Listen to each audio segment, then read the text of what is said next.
In this video, I'm going to be ranking every single DLC creature on a tier list. This includes all of the custom maps and story maps, all of the creatures from there on the tier list. And first off, we have the Phoenix, which I'm going to be putting at the C tier. I really wish it was more useful, as it's a really cool creature, but it's so rare.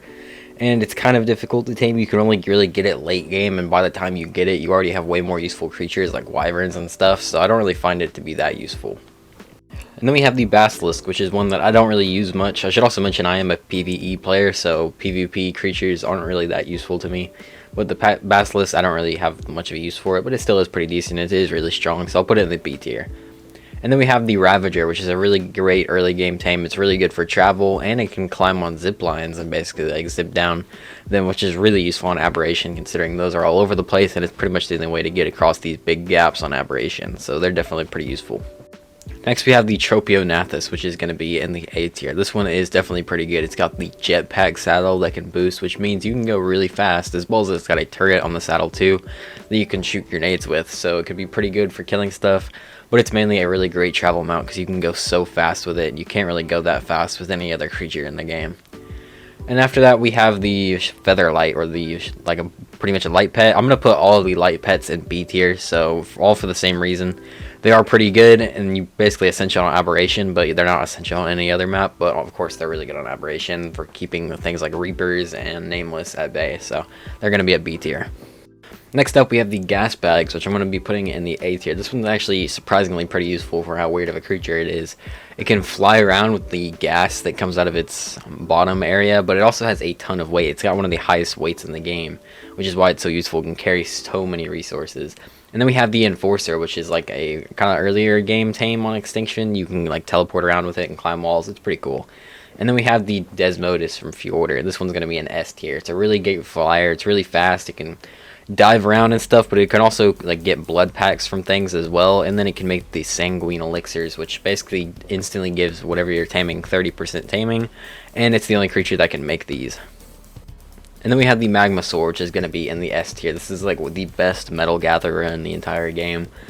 Before it was the Yankee, and it was always the Yankee, but once this thing came out, it was great. As well as it's just really cool, and you can kill a lot of stuff with it as well. So it's got defense, and you can smelt a bunch of metal.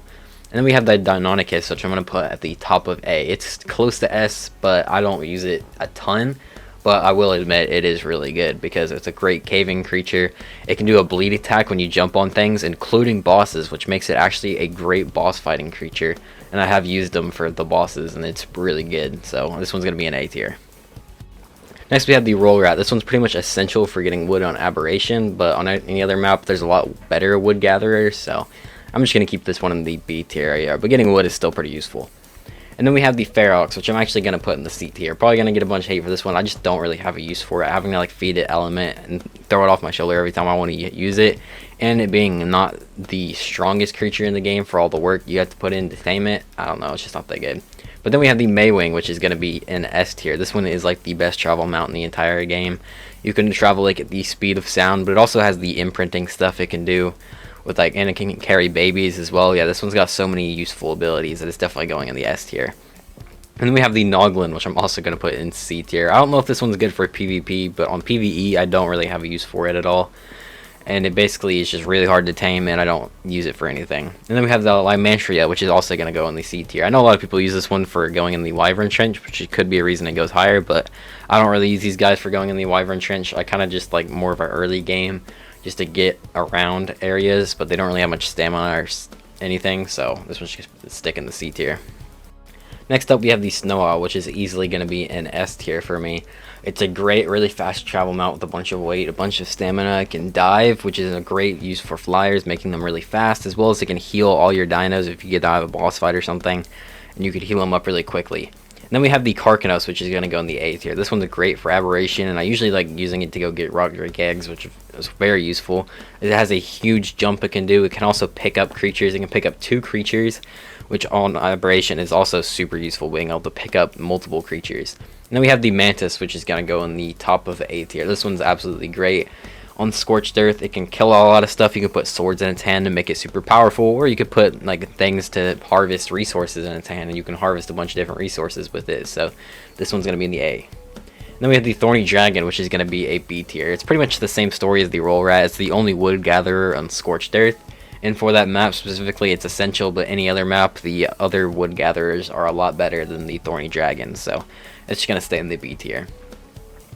And then we have the Finir. This one would be better if you didn't have to defeat a boss in order to get it. So basically, by the time you do get it, it's like a complete late game. And I don't really have use for it that late in the game. If I could get this thing like maybe mid-game, I might bump it up a little bit. But right now, for all the work you have to do, by the time I get it, I don't really need it for anything. And then we have the Gacha, which is going to be in the S tier. This thing basically just produces unlimited resources for you, which is why it's an S tier. You can, if you know how to use these things, you can be self-sufficient and get pretty much any resource you need in the entire game, and get a ton of good loot too, all from these creatures. And then we have the Morellatops, which is going to be going in A tier. This one's great on Scorched Earth because you can basically, it's a great travel mount. It stores water in it, so you can drink out of it anytime, which is always going to be useful, just having water with you everywhere you go. And it gathers like a bunch of berries and stuff too, so pretty useful. Next we have the Amargasaurus, which I'm going to be putting in the B tier. This one I feel is more oriented towards PvP, which of course I'm a PvE player, so I don't really have too many uses for it, but it's not a terrible creature and it does have some uses. But it's also really hard to tame, and I don't really tame it that much for that reason. I'm just going to keep it at B tier. And then we have the Rock Golem, which I know I'm also going to get hate for, but in B tier. I don't really need to use it for anything. I basically got to go out of my way to tame it with cannonballs for something that I don't really need. I know you can take wyverns out with it, but I can also take wyverns out with a bunch of other things like turrets, other wyverns or rexes or something like that, which are also way easier to get than golems. Maybe not auto turrets, but wyverns are definitely easier to get, so I'm going to be putting this thing in the B tier.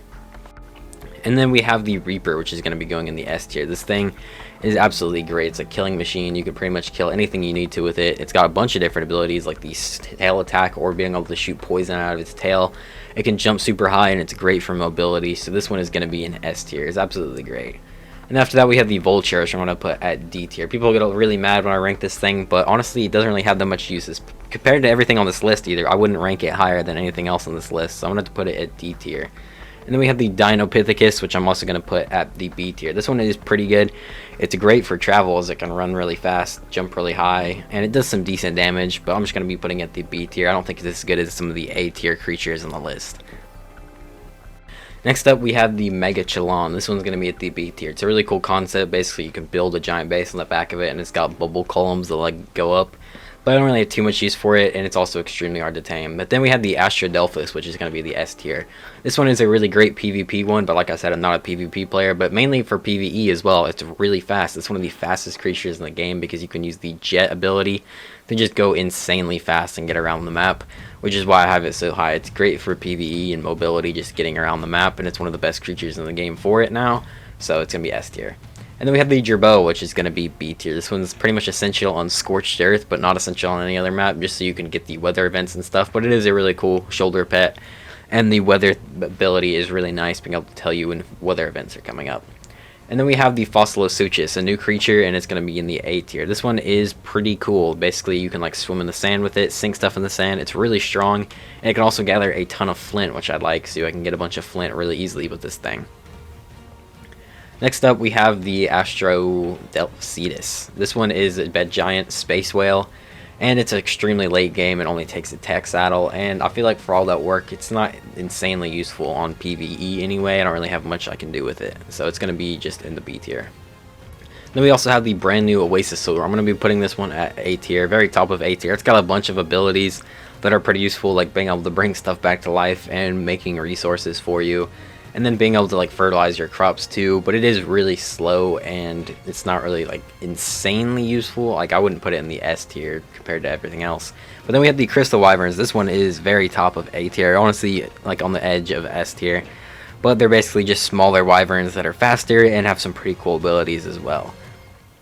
And then we have the Bloodstalker. This one is an S tier. On Genesis 1, it's absolutely amazing, and it's just really fun to ride around on. You can swing extremely fast, and it's one of the fastest creatures in the game if you know how to use the swing correctly. It's got some pretty decent stats too. So overall, it's a great creature. It's going to be in the S tier. And then we have the Vanosaur, which is going to be going in the A tier. This is a really strong one. It was like extremely overpowered when Extinction first came out. but it still is really good, being able to basically like use it as a turret mode, shooting spikes out of its face, being able to kill pretty much anything you need to, and it's got some other cool abilities too, like being able to fling spikes everywhere. This one is really good for killing pretty much anything you need, especially in the earlier days of extinction. And then we have the Shadow Mane, which is going to be the S tier. This one is also extremely overpowered and still is one of the strongest creatures in the game. You can basically kill anything you need to. It's great for travel. It can like teleport and jump super high in the sky. It's amazing for boss fights too. You can use it in a lot of different boss fights. It's got that water buff as well. It is great. And then we have the Andrewsarchus on Volure. This one is a great early game mount and a good late game mount. You can tame it early game and ride it without a saddle, making it a good travel mount, but you can also get the turret saddle for it and kill a bunch of stuff and use it for caves. Then we have the Fedora Hawk. This one brings your stuff back to you when you die, so very useful. And then we have the Sinomacross, which is S tier. Definitely the most overpowered shoulder pet. It literally allows you to fly around and glide around and pretty much just is a jetpack for you, which is why it's going to be S tier. No other creature like makes you just a jetpack, pretty much like an early game tech suit. Like, it is really good. And then we have the Wyvern. This is my favorite creature in the game, so it's going to be going in the S tier. There's the 3 different variants: fire, poison, and lightning, and they're all really strong. They have great stamina and great weight and great health too. Just great everything. And then we have the Rock Drake, which is also going to be in the S tier. This is essential for Aberration, but it's still pretty good on other maps too. You can basically like glide around extremely fast. It's got really good stats, great weight, great stamina. It can defend itself. It has a tech saddle, which is also pretty cool, and it can go invisible. All pretty cool abilities. And then we have the Griffin, which is also going to be going in the S tier. This one's a great flyer. The first creature with a dive ability and one of the coolest dives, as well as you can basically like pound to the ground and kill everything. As well as you can do a ton of damage if you do the timing right with the dive ability. Next we have the Void Rim, or the Tech Wyvern, which just is a wyvern, but the breath isn't as good, but it does look cool, so it's going to be A tier. And then we have the Strider, which is extremely overpowered because it's the best resource gatherer in the entire game. You can pretty much get any resource you want in seconds and get tons of it, more than anything else, and it can teleport it to a dedicated storage. And then we have all the Titans too, which I'm just going to clump all of them in A tier. They're great for taking out the King Titan, and they're extremely strong, but of course they only last for 24 hours. I think A tier is a good place for all of them. And then we have the Lamprey. I think you can tame this with fish baskets, but F tier. And then the Manag Garmer, which is going to be in the A tier. This one was really good when Extinction came out, and it got it nerfed a bunch, but I still think it's pretty decent, even though it doesn't really have that much stamina anymore. It can still like zip around extremely fast, like do the lunge attack and do the ice breath, which is really strong. It's still a really great creature, so it's going to be an A tier. There's my final list of all the DLC creatures ranked on a tier list. I hope you guys did enjoy this video. If you did, make sure to leave a like and also subscribe. Thanks for watching, and bye.